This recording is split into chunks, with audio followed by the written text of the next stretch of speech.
Yo la gang, j'espère que vous allez bien. Aujourd'hui, on se retrouve pour une série à voir et à revoir, la série Dreaming Whistling with Black. Vraiment, la prononciation s'il vous plaît.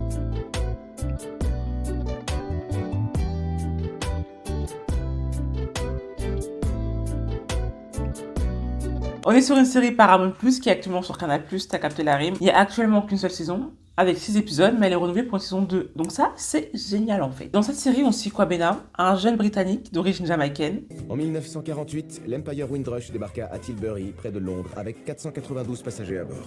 Ils venaient de Jamaïque et des Antilles britanniques. Parmi eux se trouvaient deux personnes qui allaient se rencontrer et tomber amoureux. Ces personnes, c'étaient mes grands-parents. Qui rêve de percer au monde du cinéma. Il est coincé dans un vieux job qu'il n'aime pas du tout, mais en fait, il tente quand même à gauche à droite de travailler sur son scénario, d'avoir des contacts, bref, d'avancer en fait tout simplement sur sa carrière, sur ce qu'il aime faire. Donc entre sa famille, vraiment pépite, comme je viens de dire, il est jamaïcain, donc vraiment il y a des moments assez drôles. Mon film Jamaica Road n'est pas uniquement une histoire d'immigrés. C'est les chaussures, frérot. Monsieur Zébalier, une histoire d'amour entre jeunes noirs. C'est aussi l'histoire d'un couple qui appartenait à la classe ouvrière. Qui tu traites de pauvre? Oncle Claude, regarde la vidéo. Je regarde, t'en fais pas pour ça.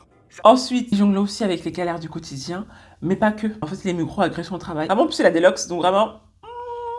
Vous imaginez la suite seulement. J'ai oublié de vous dire, en fait, c'est une série comédie dramatique. Donc, on est sur le drama, mais pas trop, mais plus sur la comédie. Mais un peu drama. Allez, on est sur la dramédie, en fait. À regarder. Si vous avez, et si franchement, si vous avez kiffé Atlanta, Chewing Gum ou encore Insecure, bon, même si Insecure et Atlanta, genre, le top du top, vous allez kiffer cette série. Bref, la série, elle explore avec humour et réalisme les défis de ceux qui osent rêver dans un monde où on leur laisse peu de place. Entre moments de grâce et descente aux enfers, clairement, on a un peu de tout en fait, vous connaissez un peu ce genre de série. La série, elle jongle parfaitement entre humour et critique sociale. Vraiment, c'est ça aussi que je kiffe avec la série, parce que au travail, il va vivre des choses, même pas forcément au travail, même tout dans son quotidien. Mais ce genre-là, mais c'est tellement, genre des fois, raciste ou autre, genre, mais tellement drôle, parce que c'est vraiment ce qui se passe dans la vraie vie. Oh, Quaps, Je t'écoute. j'aurais besoin d'un petit conseil. Ouais. Bon, en gros, j'échange des messages avec une fille depuis quelques temps et j'ai prévu de la voir ce soir pour mater un film. Mais j'ai beaucoup de difficultés à choisir un film. Je me demandais quel serait ton choix. Elle est sagittaire. Question cuisine, elle aime la nourriture assez épicée. Je dirais plutôt qu'elle adore ça, en fait. Je la trouve très dynamique. Et elle change souvent de coupe de cheveux. Tu comprends? Ils sont plutôt crépus, ses cheveux. Oh, elle est noire. Oui, tout à fait. Oui, elle est... oui. D'accord. Tu veux que je te conseille un film avec des noirs? Exactement, c'est ça. Oui. J'aimerais lui proposer quelque chose de profond. Pour le moment, je pense à la couleur pourpre. La série est inspirée du créateur et de l'acteur principal, Adjani Salmon. Elle met en lumière les obstacles que les jeunes créateurs issus de minorités peuvent avoir. Comme par exemple, là, il y a un exemple qui me vient en tête. Il veut être dans le monde du cinéma, donc il a déjà son truc en tête et tout. Sauf que ce qu'il a en tête n'a rien à voir avec ce que les gens attendent. Cette histoire raconte comment, même après avoir dû faire face à l'expatriation et à la discrimination, l'amour surmonte toutes les épreuves. Je vous remercie.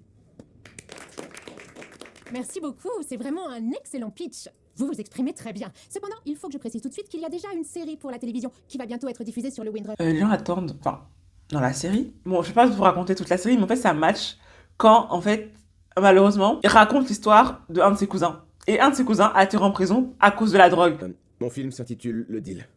Et ça parle d'un jeune compositeur de musique drill qui se retrouve aux prises avec le système judiciaire, ainsi que des conséquences que ça a pour sa mère et tous ceux qui l'aiment. Cette histoire s'inspire d'événements réels. C'est vraiment arrivé à un de mes cousins qui est aussi rappeur.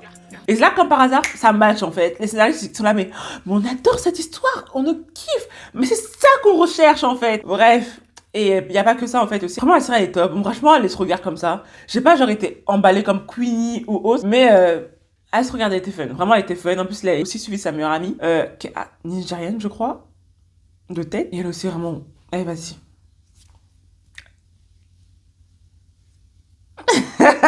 Amy, n'hésitez pas. Ici, on est tous bienveillants. Je dirais que quelquefois, je me suis sentie déconsidérée. Et parfois, les gens font des commentaires sur ma coiffure et sur mon teint. Je bosse 2 fois plus que n'importe qui. Quand je donne des conseils, on ne m'écoute pas. Pardon. Je te demande pardon. J'essayais seulement de me montrer gentille. Je me rendais pas compte que je t'avais contrarié, vraiment. Pardon. Ça, c'est une femme, donc elle enchaîne les galères avec les hommes et au travail aussi. Donc vraiment, c'est bien drôle. Je trouve que la série, elle est ultra réaliste. La mise en scène est jouée intelligemment sur les contrastes de la vision de Kwabena et la dure réalité de la vie, en fait. Alors, dites-nous en quoi votre film est différent. Eh bien, cette série-là se concentre avant tout sur l'immigration, tandis que mon film est plutôt une romance d'époque. Mais on a déjà des tas de films sur les romances d'époque. Mais l'ère du Windrush est une époque très spécifique de l'histoire britannique, particulièrement pour les immigrants caribéens. Désolé, mais je ne vois toujours pas l'angle qui rend votre histoire réellement différente des autres. Pourquoi devrais-je sortir de chez moi pour aller voir votre film? Et je vous retourne la question.